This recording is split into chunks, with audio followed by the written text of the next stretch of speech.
SK바이오팜의 향후 주가는 직판체제 성공에 달려 있습니다. SK바이오팜은 5월 뇌전증 치료제 엑스코프리를 미국에 출시했습니다. 엑스코프리는 미국 현지 법인인 SK라이프사이언스를 통해 직접 판매됩니다. 이는 수익성을 높이기 위한 전략입니다.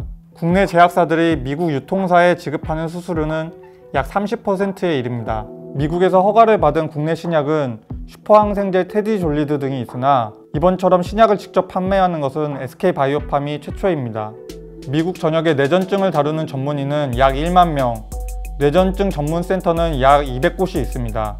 조 사장은 엑스코프리와 같은 뇌전증 신약은 취급하는 전문의가 한정돼 있어 직판체제가 충분히 승산이 있다고 생각하고 있습니다. SK바이오팜은 현지 영업인력 110여 명이 담당 신경과 전문의를 관리합니다. 뇌전증은 발작을 일으키는 신경성 질환입니다.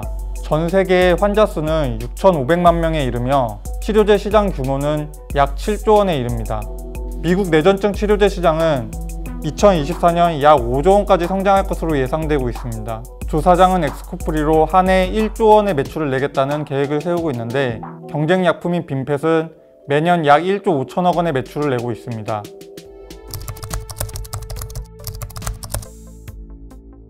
하지만 SK바이오팜의 뇌전증 신약이 시장에 안착하기 위해서는 시간이 필요할 것으로 예상됩니다. 뇌전증 치료제와 같은 중추신경계 약물은 최고 매출에 도달하기까지 약 10년이 걸리는 것으로 알려져 있습니다. 이 때문에 SK바이오팜은 매년 2천억 원 이상이 나가는 연구개발비와 판관비를 감당하는 게 쉽지 않습니다. 엑스코프리는 올해 매출이 600억 원에 그칠 것이란 전망이 나오고 있는데 이는 목표치인 1조 원에 비하면 턱없이 모자란 수치입니다. 아직 엑스코프리의 적응증은 성인 대상 부분 발작에 그칩니다. 미국 보험사들과의 계약도 40% 정도만 마친 상태입니다. 게다가 코로나19 여파로 마케팅 활동에 차질이 빚어질 수밖에 없어 SK바이오팜은 올해 흑자 전환하기 쉽지 않을 것으로 전망됩니다. SK바이오팜이 개발해 2019년 미국에 출시된 수면장애 신약 수노시도 시장 안착에 어려움을 겪고 있습니다.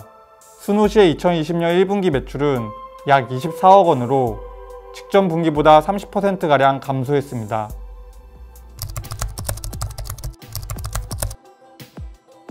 조정우 사장은 뇌전증에서 쌓은 기술력을 바탕으로 뇌암 치료제를 개발하고 있습니다. SK바이오팜의 신약 개발 영역을 항암제로 넓히겠다는 것입니다. SK바이오팜은 뇌암 치료제를 개발하기 위해 신약 후보물질을 발굴해 동물 실험을 진행하고 있는 단계입니다. 조 사장은 SK바이오팜이 성장하기 위해서는 엑스코프리 다음이 중요하다며 2년마다 하나씩 신약을 내겠다는 계획을 발표하기도 했습니다. 뇌암은 현재까지 제대로 된 치료제가 없습니다. 기존 항암제가 뇌혈관 장벽을 통과하지 못하고 있기 때문입니다. 뇌혈관은 일반 혈관에 비해 조직 구성이 훨씬 촘촘해서 약물이 뇌 속으로 전달되기 어렵습니다. 하지만 SK바이오팜의 뇌암 신약은 뇌혈관 장벽을 통과할 수 있을 것으로 기대를 모으고 있습니다. SK바이오팜은 뇌전증 신약을 연구할 때 뇌혈관 장벽을 투과할 수 있는 기술을 확보해 이를 뇌암 신약 개발에 활용할 수 있을 것으로 보입니다.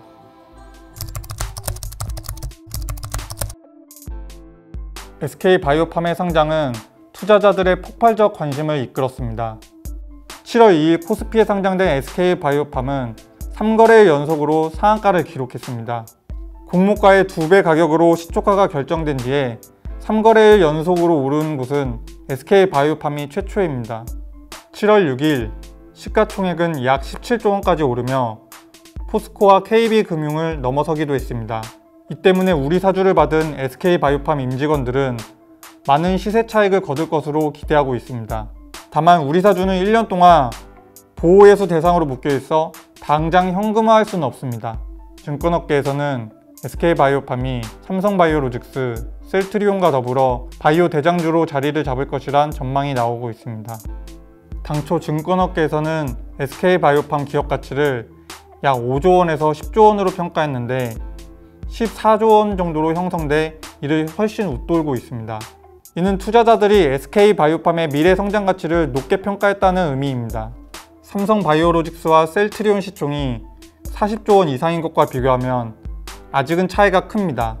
다만 삼성바이오로직스와 셀트리온의 상장 초기와 비교하면 SK바이오팜이 훨씬 높은 기업 가치로 평가받고 있는 것입니다.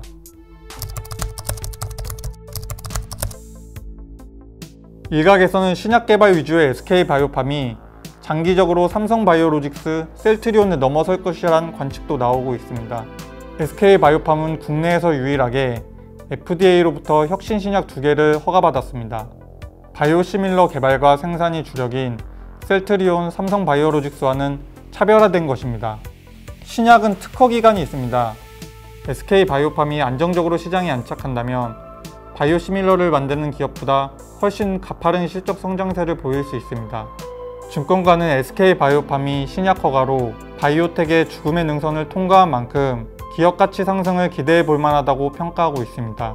SK바이오팜을 글로벌 제약사 벨기에 UCB와 비교하는 시선도 있습니다. UCB는 세계에서 매년 1조 5천억 원의 매출을 내고 있는 뇌전증 치료제 빈펫을 판매하고 있는 곳입니다. UCB는 빈펫 외에도 뇌전증 치료제 3가지를 보유하고 있습니다. UCB는 설립 초기에는 화학과 필름 사업 위주로 사업을 경영했습니다. 이를 통해 축적한 자금으로 2005년 본격적으로 제약 바이오 사업을 시작합니다. 그 뒤 유럽 대형 제약사들을 잇따라 인수하면서 현재는 연매출 약 6조 원의 글로벌 제약 바이오 기업으로 성장했습니다. SK바이오팜은 수년째 영업이익을 내지 못하고 있습니다.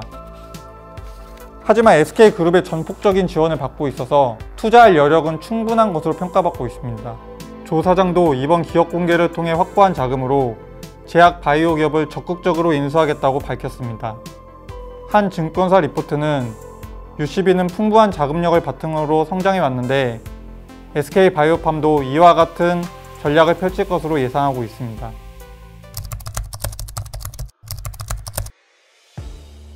조정우 사장은 미국 텍사스 A&M 대학에서 생물학 박사학위까지 받은 연구자 출신 CEO입니다. 2004년 SK 라이프 사이언스 랩장으로 영입되면서 SK그룹과 인연을 맺게 됐습니다. 조 사장은 SK그룹 바이오 사업의 시작부터 지금까지 함께해온 산 증인입니다. 조 사장은 SK바이오팜의 뇌전증, 수면장애 등 2가지 혁신 신약이 미국에서 판매되는데 혁혁한 공을 세웠습니다. 이 공으로 2020년 과학의 날을 맞아 과학기술 훈장 혁신장을 수상하기도 했습니다. SK바이오팜이 미국에서 직판을 하는 것도 조 사장의 판단입니다. 조 사장은 미국 직판 체제를 구축하기 위해 SK 브랜드를 미국 시장에 널리 알릴 기회라며 최태원 SK그룹 회장을 설득한 것으로 알려져 있습니다.